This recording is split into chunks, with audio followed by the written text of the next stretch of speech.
Hello everyone and welcome to the Young and the Restless channel. I hope everyone is having a wonderful day. Before we begin, please hit the subscribe button and give this video a thumbs up. The night in Las Vegas hums with a restless, electric energy, but inside Nick's hotel room, the atmosphere feels heavy, almost suffocating, as if the air itself knows something is wrong. Nick sits alone, the city lights flickering faintly through the curtains, and with trembling resolve, he chokes down a handful of pills before answering the call that cuts through the silence. On the other end, Sharon and Chelsea cling to his voice like a lifeline, searching for reassurance in every word he speaks. Nick does his best to steady them, insisting that Adam is doing an incredible job and that they are closer than ever to uncovering whatever Riza knows about Matt. He even admits, with a hint of reluctant admiration, that Adam's gambling skills have been surprisingly impressive, though the confession only deepens Chelsea's unease. She can't shake the fear that Adam might slip back into the darkness he once knew so well, and her concern lingers in the quiet spaces between their words. Nick brushes it off, forcing confidence into his tone, promising that won't happen, even as something in his voice begins to falter. As the conversation drags on, Sharon and Chelsea grow increasingly unsettled, their instincts warning them that something isn't right. Nick's words come out uneven, his tone distant and strained, as though he's fighting to stay present. He claims exhaustion, insisting he just wants this ordeal to end. But when Chelsea presses him for a timeline, he offers only vague answers that do little to calm her fears. Then, suddenly, there's a pause, a chilling silence, broken only by the sound of him slipping away, unconscious for a few seconds. When he snaps back, brushing it off with a weak excuse, the moment leaves a lingering sense of dread that neither woman can ignore. He abruptly ends the call, claiming he's waiting for Adam, and as soon as the line goes dead, he gulps down a soft drink like it might anchor him to reality. But it isn't enough. The room spins, the weight of everything crashing down on him, and within moments, Nick collapses into darkness once again, swallowed by a quiet that feels far too final. Elsewhere in the glittering maze of Vegas, Adam and Riza pull away from a kiss that lingers with unspoken tension, both of them measuring the moment for what it might mean. Adam, ever calculating, wonders aloud if this is her way of rewarding him for proving himself, his voice laced with cautious optimism. He presses forward, hoping she's ready to take a risk and work together again, to rebuild something that could be as dangerous as it is lucrative. When Riza mentions her partner, Adam's curiosity sharpens instantly. He wants to know exactly who he's dealing with. No surprises, no hidden threats. Though Riza clearly wants him to stay, there's hesitation in her eyes, a flicker of doubt that suggests she isn't entirely convinced he's being honest. Adam stands firm, insisting his only goal is to build a bankroll, to play the game and win, nothing more.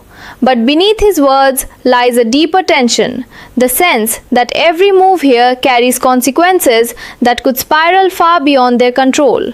That tension follows Adam as he returns to his suite, only to be met with a sight that jolts him into immediate concern: Nick, sprawled out and unconscious. The energy in the room shifts instantly, urgency replacing the calculated calm Adam had just worn like armor. When Nick stirs, groggy and disoriented, Adam urges him to rest, to slow down before whatever is happening gets worse. But Nick refuses to yield, brushing it off with a stubborn determination that borders on desperation. He claims he's just worn out from the gym, clinging to a flimsy excuse as he stumbles toward the bathroom, trying to regain control over a body that clearly isn't cooperating. Adam watches him go, the unease settling deep in his chest, knowing that whatever is happening to his brother is far from ordinary. and far from safe. Back in Genoa City, the warmth of crimson lights offers little comfort as Victoria steps inside, her presence sharp and purposeful. She sits with Sharon and Chelsea, casually discussing her visit with Summer. But beneath her calm demeanor lies a clear agenda. With Victor's backing, she is determined to bring Phyllis down, to strip away the illusion of power she's built and expose the cracks beneath her so-called fairy tale reign. There's a cold confidence in Victoria's words, a certainty that this isn't just a plan, it's an inevitable outcome. After she leaves, Chelsea can't help but circle back to Nick, her worry resurfacing as she recalls how strange he sounded. But Sharon, ever hopeful, dismisses the concern, convinced that Nick is simply pushing himself too hard for the sake of protecting everyone. It's a comforting belief, but one that feels increasingly fragile in the face of everything unfolding. At the athletic club, the air crackles with hostility as Lily finds herself unable to avoid Phyllis, the confrontation escalating almost instantly. Phyllis wastes no time, launching into a ruthless barrage of taunts, accusing Lily of betraying her own family and taking revenge on Cain out of spite. Her words cut deep, laced with mockery and venom, as she paints Lily's actions as unforgivable. Lily fires back without hesitation, refusing to let Phyllis control the narrative, and the clash between them becomes a storm of accusations and buried resentments. Phyllis flaunts her connection to Cain both in business and in intimacy, twisting the knife further by suggesting Lily's jealousy is driving everything. But Lily doesn't break. She stands firm, calling out how far Phyllis has fallen, how low she's willing to sink to maintain her illusion of power. When the conversation turns to Victor, Lily's warning carries a weight that even Phyllis can't fully ignore, though she pretends otherwise, brushing it off with arrogance as she boasts about her so-called summer conglomerate. Lily's laughter cuts through that arrogance like a blade, exposing the absurdity of it all, and her prediction is brutal. Phyllis will soon come crawling back, too incompetent to sustain the empire she's trying to build. The tension only intensifies when Victoria joins Lily, turning the confrontation into a united front against Phyllis. Together, they dismantle her confidence piece by piece, reminding her of everything she's already lost and what she stands to lose next. Phyllis lashes out, accusing them of aligning with Victor's ruthless agenda, but their response is chillingly calm. They've accepted the cost of their choices. Victoria urges her to walk away before it's too late, while Lily delivers the final blow, reminding her that no victory is worth ending up completely alone. The words hang in the air, heavy and undeniable, forcing Phyllis to confront a truth she's been desperately trying to outrun. Meanwhile, back at Crimson Lights, Chelsea's fears refuse to fade, her thoughts returning again and again to Adam and the man he used to be. She worries that the darkness could pull him back in, that everything they've built could unravel in an instant. Sharon, however, holds on to her faith, believing that Adam's love for his family will keep him grounded, that he won't lose himself again. But Chelsea knows what's at stake better than anyone, and her quiet admission carries a profound weight. They have so much more to lose now than ever before. And in Las Vegas, the stakes continue to rise as Nick forces himself back together in the bathroom, relying on more drugs to steady his unraveling body. When he returns, Adam updates him, explaining that they're on the verge of a deal with Riza, needing only her partner's approval to seal it. They both assume that partner is Matt, and Adam urges caution, warning Nick to keep himself in check. But Nick, driven by a volatile mix of determination and desperation, insists he's ready, his energy spiking in a way that feels dangerously unstable. At that very moment, in another suite, Matt arrives to meet Riza, His interest peaked as she describes her former partner's potential to bring in serious money. Matt's approval hinges on results, and with a calculating smile, he asks her to arrange a private meeting. The pieces are falling into place, each move pulling them deeper into a game where the risks are as high as the rewards, and where one wrong step could bring everything crashing down. As the pieces begin to align in Las Vegas, a quiet sense of inevitability settles over everything, like the calm before a storm that no one can quite see yet, but everyone can feel. In Riza's suite, the air is thick with anticipation as Matt's interest sharpens into something far more deliberate. His focus drawn not just to the promise of profit but to the potential power behind it. Riza, ever composed, presents the opportunity with careful precision, emphasizing just enough to intrigue him without revealing too much. She knows the stakes, knows how fragile this moment is, and yet she leans into it, trusting that this gamble could change everything. Matt listens, calculating, his silence carrying weight as he considers the risks and rewards. And when he finally speaks, it's with the kind of authority that makes it clear he's used to being the one in control.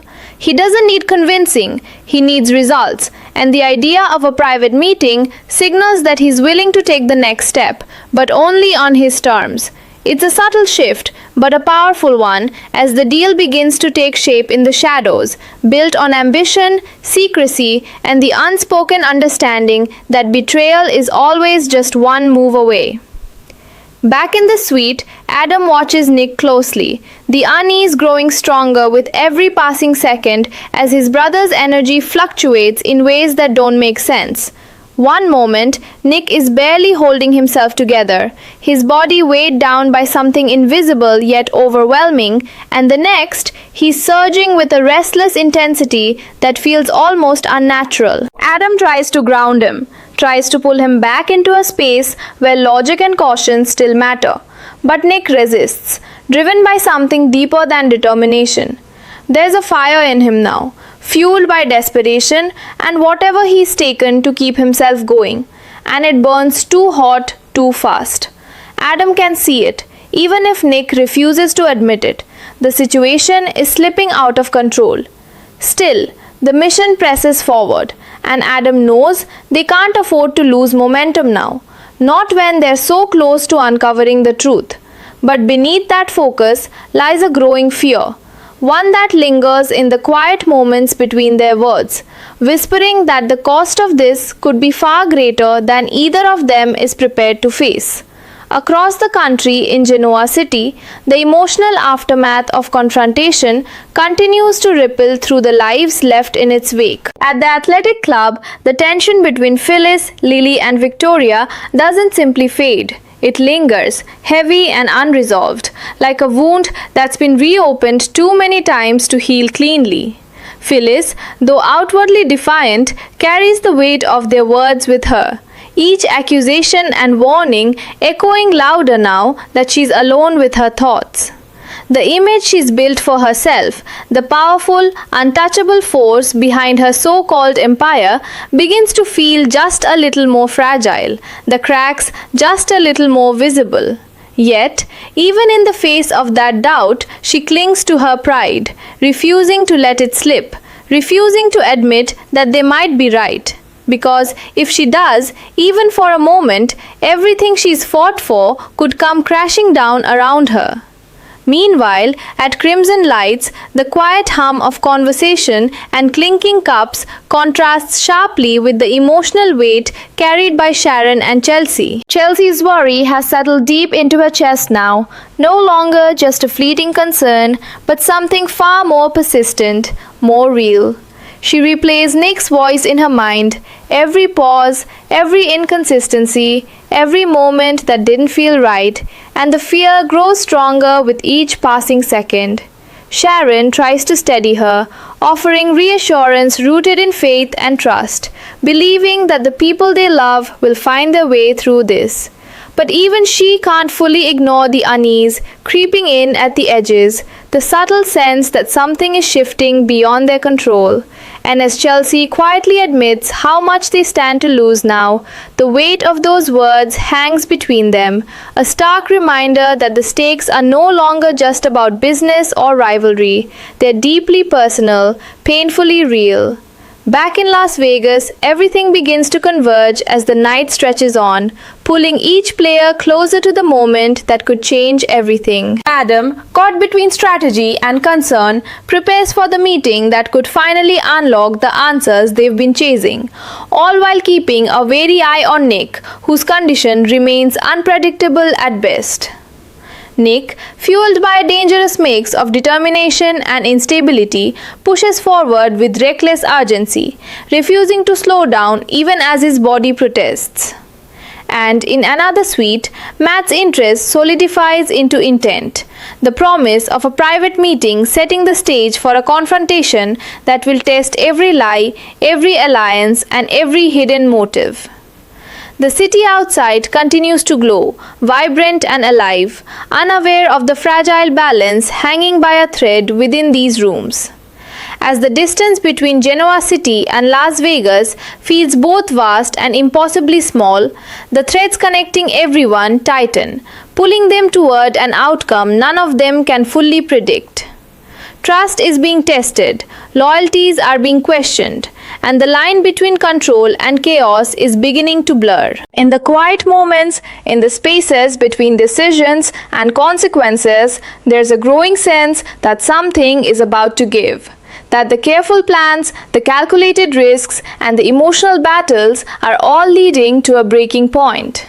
And when that moment finally comes, it won't just change the game, it will change everything. The night deepens in Las Vegas, stretching into those fragile hours where exhaustion and adrenaline blur into something dangerously indistinguishable. And the illusion of control begins to slip through trembling fingers. In the suite, Adam moves with quiet precision, every thought calculated, every next step weighed against the countless variables still unknown.